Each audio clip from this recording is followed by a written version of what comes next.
Let me properly introduce Minister Pradhan. You see, Dharmendra Pradhan is the Union Cabinet Minister for Education and Skill Development and Entrepreneurship in the Government of India. But he also previously served as the Union Minister of Oil, Petroleum, and Natural Gas, as well as Skill Development and Entrepreneurship. And he has been responsible for the many reforms and new initiatives that we have seen in the energy sector, including in lowering carbon emissions and bringing India forward into a low carbon future. Minister Pradhan has also launched so many initiatives focusing on skilling, reskilling, and upskilling the manpower of India, and has emphasized the need to bridge the skills gap for Indian youth. As Minister of Education, he's been seized with the need to expand and scale higher education opportunities to accommodate India's young demographic and prepare for the workforce of tomorrow. He has told me that working with India's youth has been a passion of his throughout his life and career. And in fact, as a postgraduate from Utkal University in Bhubaneswar, where incidentally my in-laws are also from, he has actively pursued issues concerning youth and youth empowerment, youth employment, and the need to create skill-based education, rehabilitation, and resettlement in the agricultural communities and in mobilizing the youth across India and including in his home state of Odisha. Minister, it is such a pleasure to have you with us here today. Thank you, Nisha. Thank you for inviting me to your forum, and I'm happy to see you in this discussion. Thank you, Minister. Minister, you have been you have had a very long and successful tenure in government service, as I noted in the Ministry of Petroleum and Natural Gas. As you come into the Ministry of Education and Entrepreneurship, how are you bringing that life of public service and your priorities and your ambitions for the education and skilling portfolio that you are now in charge of? Nisha, both the responsibility are equally important. I was in charge of infrastructure ministry for last 7 years to for the energy security, for the energy accessibility of our citizens, and that was in economy ministry. Now I am in charge of social sector ministry, especially in the social sector bracket. Health and education, these are the two most important ministry which are little bit futuristic, little bit dynamic in Indian context. So I am equally happy and equally more responsible than the previous one to look into the future generation of India. When the Indian future generation will be ready, that will have a huge impact in the global community. Now I am in charge of creating global citizens. In one sentence, if I can say what was the basic difference in the petroleum sector, Nisa, I was a job provider. Now in the education sector, I'm here to improve the employability of the job seeker, from job provider to job seeker, and to improve the employability. This is the challenge of Indian education and skill ministry, and our target area. If I give one statistics of our country,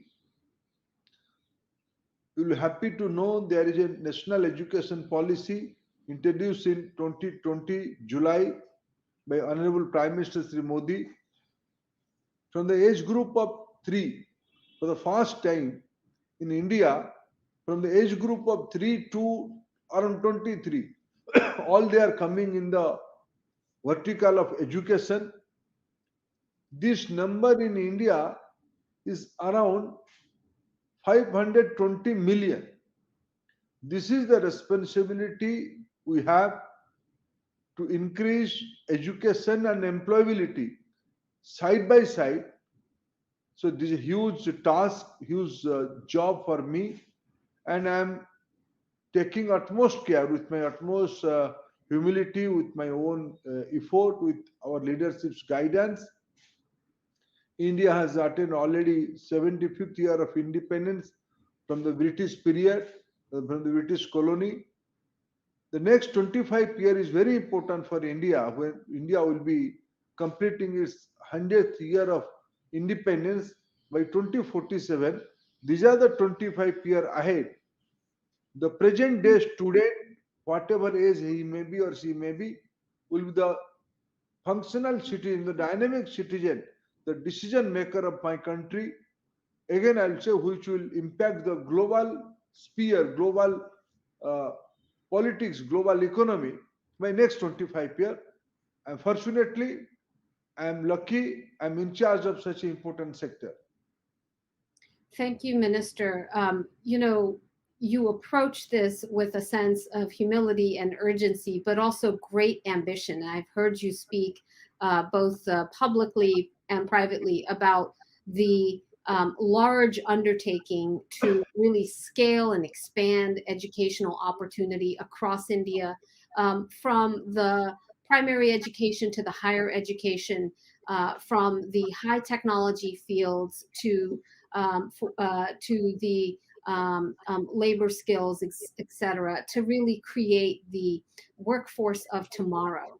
And I would love for you to maybe spend a couple of minutes on how you look at that from the US-India perspective. I noted that we currently have about 200,000 Indian students in the United States that study here at any given year, and the opportunity to perhaps look at both US-India collaboration on Indian students in the United States, but also, how can the US and India be collaborating in India? Would love to hear your vision for that. Nisha, you'll be knowing, as I already mentioned, last year, India, after 34 years, India, a new national education policy introduced in front of society by our government, where there are a lot of features are there, where the correlations lies ahead. Rightly, you have mentioned 200,000 Indian students are studying in USA. Our higher education students number is 40 million. Lot of students are interested to go for a higher education overseas. Favored destination are UK, favored destination are Australia, favored destination is USA. And these are the area where our students are going. Now, in the national education policy, we have given emphasis of multidisciplinary education, twinning of the education, internationalization of our education. We want to invite global educational institution, and country like USA has a very timely and tested mechanism of university ecosystem. Some of our Indian Indian university can collaborate with prestigious USA institutions. In that way, the number of students will be benefited in a bigger way, in bigger numbers. When the foreign university will come to India and will having tie up with our local university, or they can open in their own also. That will be create a new scope for our Indian students. That will be in a way affordable education for Indian students, quality education we can get. And personally, I am very impressed about one aspect of American university. Research is a prime area for American university. The American economy is such a powerful stage today. One of the key factor of that reality is American universities research capability. And India will be interested to tie up in all these areas, in the skill sector, in the vocational sector.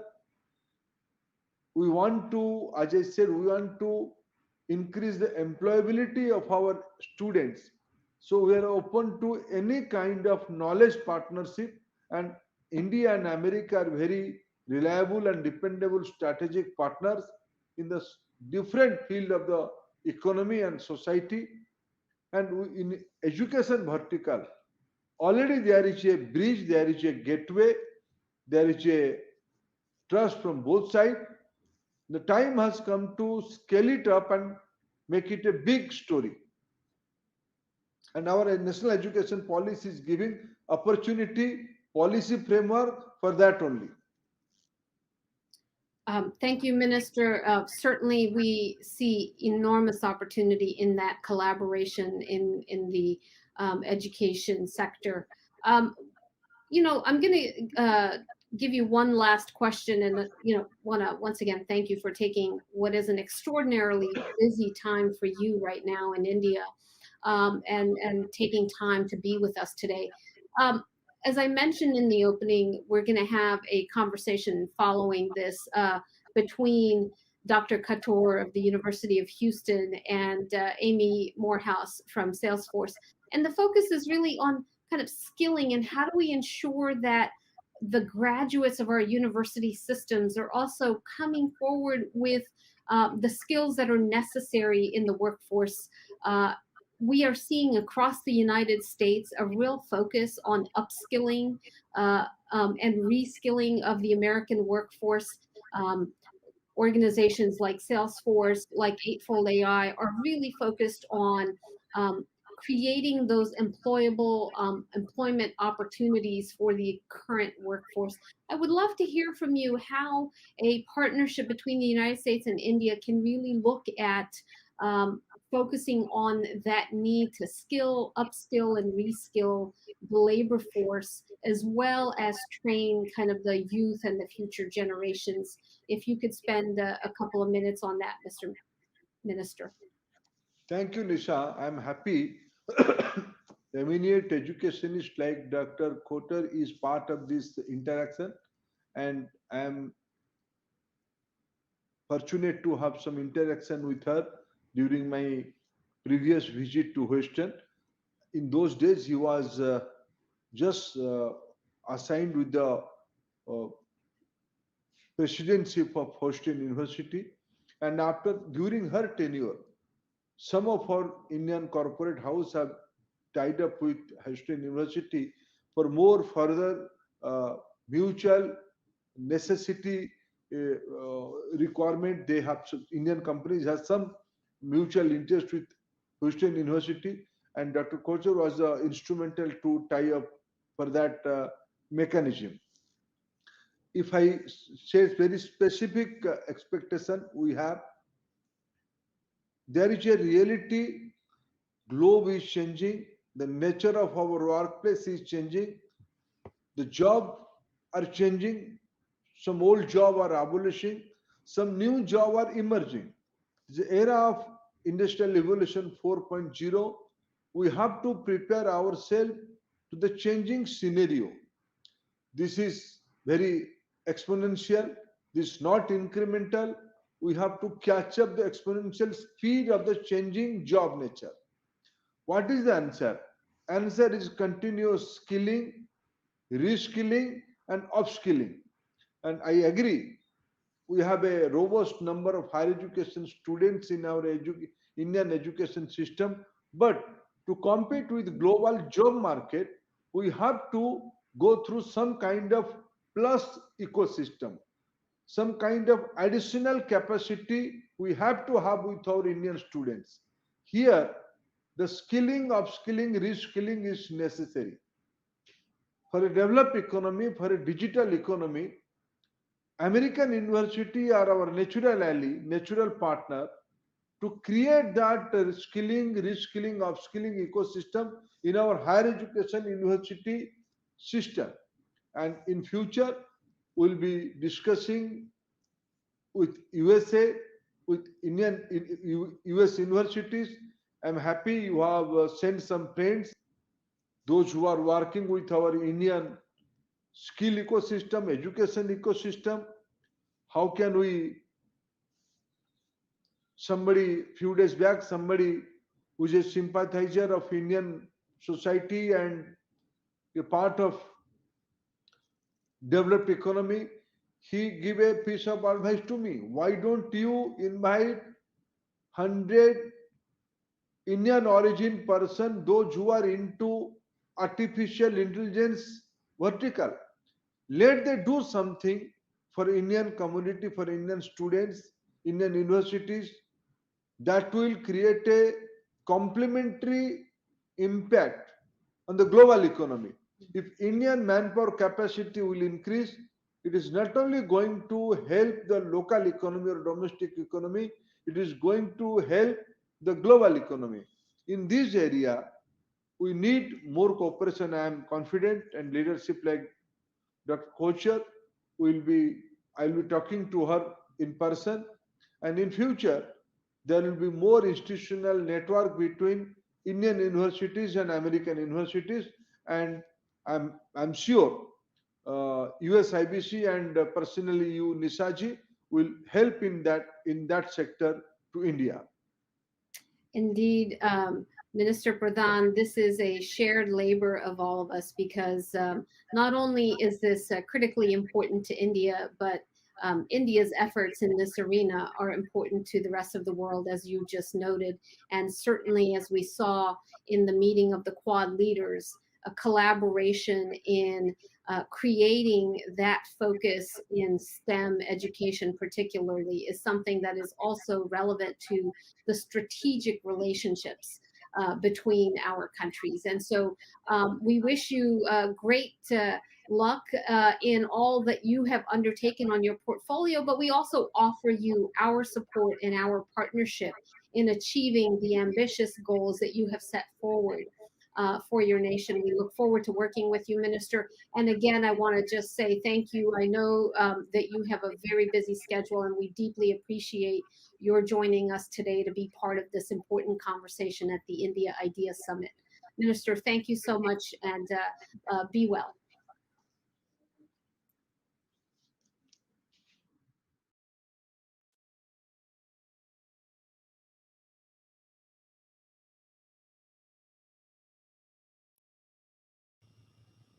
Welcome everyone for our discussion on skills for an evolving world, how U.S.-India higher education partnerships can change the world as part of USIBC's India Ideas Summit 2021. I'm Amy Reagan Morehouse, Senior Vice President of Trailhead Go-to-Market at Salesforce. And this is really a crucial discussion for this moment, not only for Salesforce, but for lots of other companies operating throughout the world today. We have a great discussion. I'm thrilled to have Dr. RENU KHATOR here with us, Chancellor of the University of Houston System and President of the University of Houston. Before we get into our discussion, I just want to highlight a few statistics for us all. There was a recent IDC report that showed that 9.3 million Salesforce jobs globally are going to be needed by 2026. That's a lot of new jobs. And out of that, 1.9 million of those jobs will be in India. So that's just Salesforce. And we also recently commissioned a study with RAND Europe, and it shows that the digital skills gap is actually hitting quite an inflection point. Companies are facing new challenges in this digital first world, and there just aren't enough people with the right skills for these companies to power their transformation now and in the future. And if we look at this digital skills gap, it comes at a cost. 14 out of the G20 countries could miss out on 11.5 trillion cumulative GDP growth if we don't take action and try to solve this problem. Now at Salesforce, I'm pleased that we're doing our bit with Trailhead, our free learning platform, and Trailhead Academy, our education services. We're helping everyone and anyone learn the skills of the future, earn resume-worthy credentials, connect with others in our Trailblazer community, and help them create pathways to successful jobs in the Salesforce platform. In fact, our Salesforce India team, we've created a skilling program that we internally refer to it as the One India Talent Program to help students, the unemployed, working professionals, and people from diverse backgrounds learn these skills. We hope to help them upskill and cross-skill so that they can have their chance in these Salesforce jobs in India.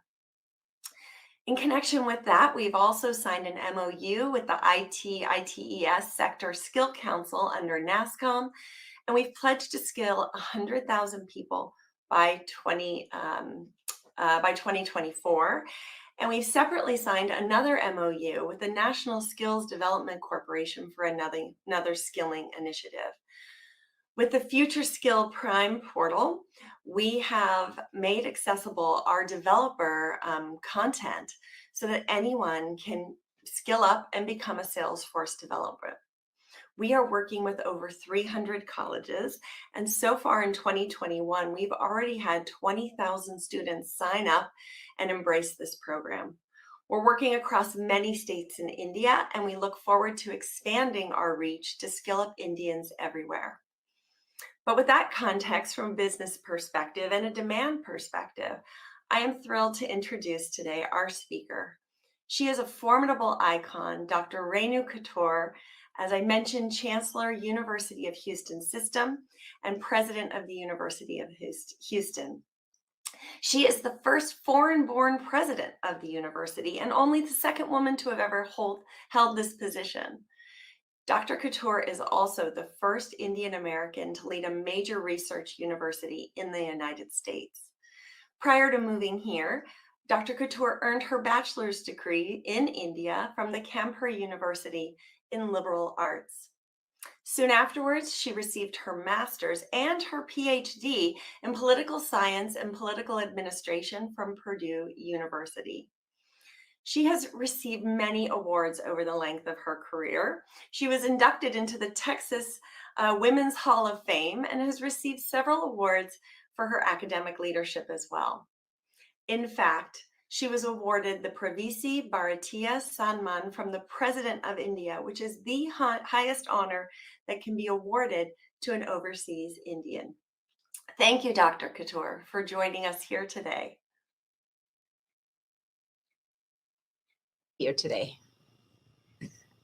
So I'd like to start with maybe a bit of a personal question. There are a lot of young women there in India and in Texas who see you as a role model, particularly those who are interested in education.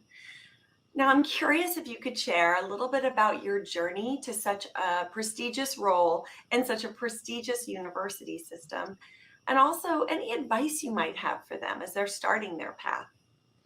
Well, Amy, that's a pretty intense, loaded question. I feel I'm very blessed to be where I am. I was born in Uttar Pradesh, in Farrukhabad, and very proud of my my heritage, my culture, and my journey. I never thought I would be in the United States, and definitely never thought I would be holding this position, which I'm in this position now for 14 years. However, life has its own interesting turns and twists. So I got all my education from Hindi medium schools and Hindi medium college in Farrukhabad, all girls college as well.